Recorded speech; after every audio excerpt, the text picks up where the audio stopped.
करबल में न मक्तल में न शाह के आगे मोमिन झुकता है फकत अल्लाह के आगे। इस वसूल सिकनी को तोड़ने के लिए हजरत इमाम हुसैन ने अपनी गर्दन कटा दी। हम भी अहद करें कि हम भी गर्दन कटाएंगे लेकिन इस्लाम के वसूलों को टूटने नहीं देंगे। एक आदमी नमाज न पढ़े तो अल्लाह उसकी कज़ा को माफ फरमाए, लेकिन एक आदमी अपने पड़ोस का हक मारे तो अल्लाह कहते हैं कि भाई जब तक तुम्हारा हक जो हुकूकुल इबाद है वो माफ न करेगा मैं माफ नहीं करूंगा। खुदा कादिर मतलब है वो कर सकता है, लेकिन हुकूकुल इबाद की तलकीन कराई गई है।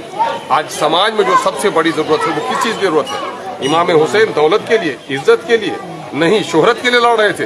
वो लड़ इसलिए रहे थे कि उनके नाना मोहतरम आकाए मदनी हजरत मोहम्मद मुस्तफ़ा सल्लल्लाहु अलैहि वसल्लम ने जो दीन लाया, उस दीन का वसूल ये था कि पहले बैयत होगी उसके बाद खिलाफत होगी। लेकिन यजीद ने क्या किया कि पहले खिलाफत पर उसने कब्जा कर लिया, बाद को बैयत करा रहे थे। कहा कि नहीं, ये वसूल नहीं होगा, वसूल जो है इस्लाम का वही वसूल होगा।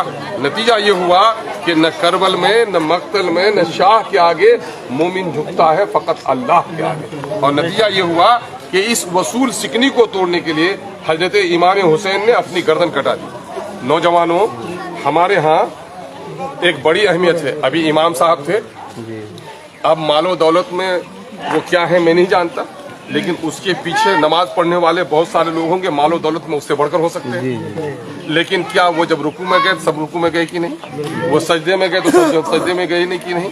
ये क्या है? ये तरबियत है मुसलमानों की कि तुम अपने इमाम की इत्तिबा करो, है ना? क्या कहा गया कि आतिउल्लाह व आतिउर रसूल व उलिल अम्र मिनकुम। तुम अताअत करो अल्लाह की, अताअत करो अल्लाह के रसूल की और उसकी जो तुम्हारा अमीर हो। अगर जिसने अमीर की नाफरमानी की उसने रसूलुल्लाह की नाफरमानी की, आज जिसने रसूलुल्लाह की नाफरमानी की उसने अल्लाह की नाफरमानी। तो आज हम मस्जिदों में एक इमाम को मानने के लिए तैयार हैं, लेकिन पंचायती में कोई एक इमाम को मानने के लिए तैयार नहीं। पंचायती में इमाम को मानते हैं? नहीं मानते हैं। तो जिस तरह मस्जिद में एक इमाम को मानना जरूरी है, उसी तरह से बस्तियों में भी एक सरदार को मानना जरूरी है। सरदार जालिम नहीं बल्कि अमीर इस्लाम है। क्या कहा हजरत सैयदना उमर फारूक रज़ियल्लाहु तआला अन्हु ने? उनका कौल है, क्या है आसार साहबा में कि इस्लाम बगैर जमात के नहीं और जमात बगैर इमामत के नहीं और इमामत बगैर अताअत के नहीं। देखो एक चीज है, गाँव में अमीर की हैसियत वही है जो कश्ती में मल्लाह है। मल्लाह मछली मारने वाला नहीं, माझी जो पतवार चलाता है ना? बस्ती में अमीर की हैसियत वही है जो बस में ड्राइवर की।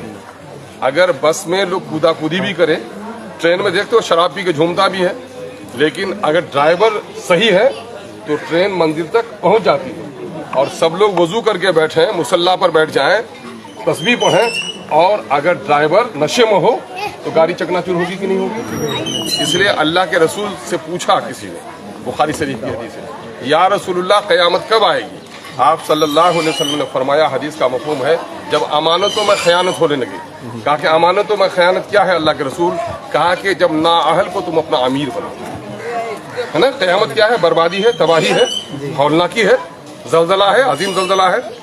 तो तबाही जिस तरह से है जलजला, उसका एक हिस्सा ये है कि अगर आपने नाअहल को बना दिया मल्लाह तो कश्ती गर्क होगी कि नहीं होगी?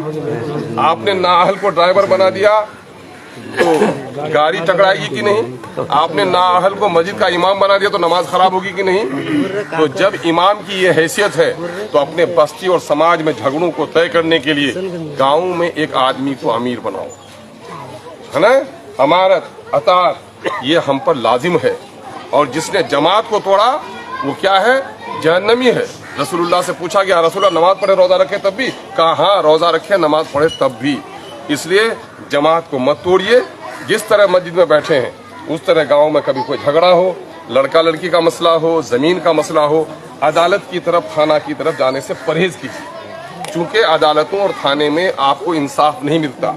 क्या क्या बर्बाद होता है? पैसा बर्बाद होता है। जब तक झूठ नहीं बोलेंगे तब तक मुकदमा दायर नहीं होगा।